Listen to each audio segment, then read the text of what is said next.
You were awake. You were paying attention. You were learning language faster than you ever will again in your life, recognizing faces, feeling joy and fear and hunger in a body that was brand new to you. And of all of it, your brain kept almost nothing you can call up today. Not the room. Not the voices. Not a single ordinary Tuesday of simply being a baby. Ask any adult for their earliest memory and you will get an answer, usually a specific scene, a kitchen, a hospital room, a dog. What you almost never get is anything from before roughly the for this particular gap. They call it childhood amnesia, sometimes infantile amnesia, and the definition is oddly specific once you actually read it. It is not that your brain failed to learn anything during those years. It is the inability of adults to retrieve episodic memories, meaning memories of specific situations and events, from before that age. You clearly did learn. You learned to walk. You learned to talk. Those skills are still sitting in you right now, load-bearing, unremarked on. Of it that is gone. And this is not a rare condition. It happens to essentially every person who has ever grown up. It also does not end the way a wall ends. It fades the way a coastline fades into fog. The earliest scattered fragments that do survive tend to thin out until somewhere around 4.5 to 5 years old.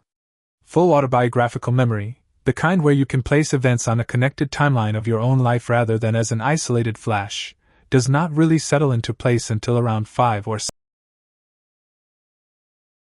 One clean line is actually a long, uneven erosion spanning several years, and for most of early childhood, you were on the losing end of it. Notice how strange this actually is once you say it out loud.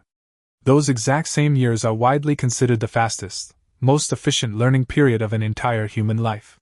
You went from making sounds to forming full sentences. You learned who was safe and who was not.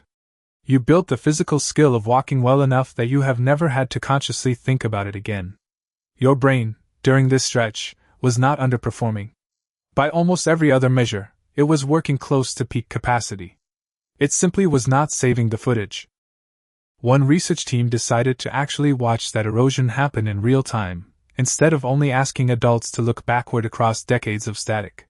Psychologists interviewed children about specific, real events in their own lives starting at age 3. Then, rather than stopping there, they came back and tested different groups of those same children again at 5, 6, 7, 8, and 9.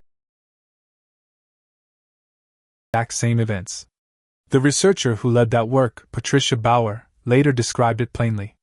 Our study is the first empirical demonstration of the onset of childhood amnesia, she said.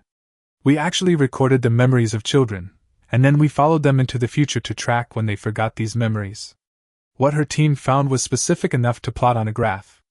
Age 7 is roughly when those earliest memories, the ones the children themselves had reported living through at age 3, fade into oblivion.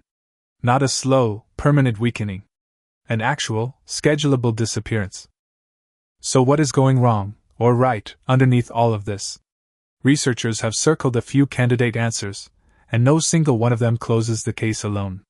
Part of it appears to be language itself. A young child does not yet have the words to organize a raw experience into something narratable, a beginning, a middle, a consequence, and the incomplete development of language in young children is considered a critical cause of childhood amnesia, since infants do not yet have the language capacity necessary to encode autobiographical memories in a form built for later retelling. Part of it looks like simple hardware. The hippocampus and the prefrontal cortex, two of the central structures involved in memory, do not develop into mature, fully wired structures until around the age of 3 or 4, which happens to line up almost exactly with where the fog first starts to lift. None of these explanations rule each other out. Language, brain maturation, and whatever else is happening deeper inside the hippocampus could easily all be running on the same rough clock at the same time, each one closing off a different door out of infancy. But there is a stranger candidate explanation, and it comes from looking inside the hippocampus itself, down at the level of individual cells. Throughout infancy, the hippocampus is generating brand new neurons at a remarkably high rate, in humans, in other primates, and in rodents alike, at precisely the same years when lasting memories are failing to stick. And this is not a uniquely human embarrassment. Human infants, infant monkeys, and infant rodents all show the same basic pairing together, high neurogenesis. memories, which is exactly the kind of pattern that makes a biologist suspicious it is not a coincidence. Two neuroscientists, Sheena Jocelyn and Paul Frankland, proposed that it is not one. Their hypothesis is that high neurogenesis levels negatively regulate the ability to form enduring memories, most likely by replacing synaptic connections in pre-existing hippocampal memory circuits. In plain terms, the ongoing work of building new brain cells may quietly bulldoze the very wiring that was holding an existing memory in place. A follow-up study out of the same research group tested it directly in mice. Increasing neurogenesis after a memory had already formed was sufficient to induce forgetting in adult mice, whose neurogenesis rates are normally low and stable. In infant mice, whose neurogenesis rates are naturally high, artificially decreasing neurogenesis after memory formation mitigated that forgetting, meaning the memory stuck around measurably longer than it otherwise would have. Turn the dial up, and a formed memory disappears faster than expected. Turn it down, and a memory that should have vanished holds on instead. That is about as close to a direct, causal lever as memory research gets.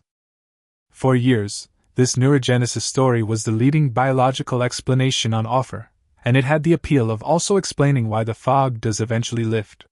Hippocampal neurogenesis is known to run high in early childhood and then taper down toward the much lower adult rate, and that general decline lines up, at least loosely, with the broad window when memories finally start sticking for good. For a long time, infant brains were simply too busy rebuilding themselves to hold on to memories in the first place, so there was nothing being lost, only a hippocampus that was not yet ready to encode anything worth keeping. Then, in 2025, a research team at Yale complicated that picture considerably. Scanning the brain of an infant is notoriously difficult, since you cannot ask a 4-month-old to hold still and follow instructions, but the team pioneered a method for conducting functional magnetic resonance imaging with awake infants, roughly 4 months to objects and scenes. What they found was that the greater the activity in an infant's hippocampus while looking at a new image, the longer that same infant looked at it when it reappeared later on, a behavioral sign of recognition. The effect was strongest among the infants older than about 12 months. In other words, the infant hippocampus already has the capacity to encode memories of individual experiences beginning around 1 year of age. The failure is not happening at the moment of encoding, at least not entirely. Something is going wrong after that. The lead researcher on that study, Nicholas Turk-Brown, put his finger on exactly why this had been so easy to misjudge from the outside. The hallmark of these types of memories, which we call episodic memories, is that you can describe them to others, he said, but that's off the table when you're dealing with pre-verbal infants. You cannot ask a 1-year-old what she remembers, so for decades the only honest answer available looked identical to nothing being stored at all. This new finding suggests something closer to the opposite is true. Something is shifted from whether an infant can form a memory, to what happens to that memory afterward, during the months and years in which a young, still neurogenesis-flooded hippocampus keeps rebuilding its own wiring directly around it. Put those two lines of research side by side and a genuinely strange possibility opens up. If the infant hippocampus can encode a memory by around age 1, and if the flood of new neurons arriving during those same years is independently capable of degrading the circuits that hold the memory in place, then your earliest memories may not have been erased so much as they were quietly overwritten, or buried under construction work that never fully stopped. Turk-Brown has said his lab is now working to track the durability of hippocampal memories across childhood, and even beginning to entertain, in his words, the radical, almost sci-fi possibility that they may endure in some form into adulthood, despite being inaccessible. Sit with that for a moment. Somewhere in you, there may still be a trace of the first time you ever saw your mother's face, present, intact, filed away in a wing of your own mind that you can no longer find the door to. Researchers are still working out how an encoding ability that clearly exists this early gets disconnected from later retrieval, and whether language, brain maturation, and the neurogenesis flood are 3 separate causes or 3 descriptions of one deeper process still being mapped. What has genuinely changed is the starting assumption you can safely walk away with tonight. The question was never really whether anything was there. It is where it went. One honest note before I ask. This is a story about how memory science is still in it is a diagnosis or a verdict on your own mind. If your own memory ever genuinely worries you, that is a conversation for a qualified doctor, not a video. So here is the question I would genuinely like an answer to.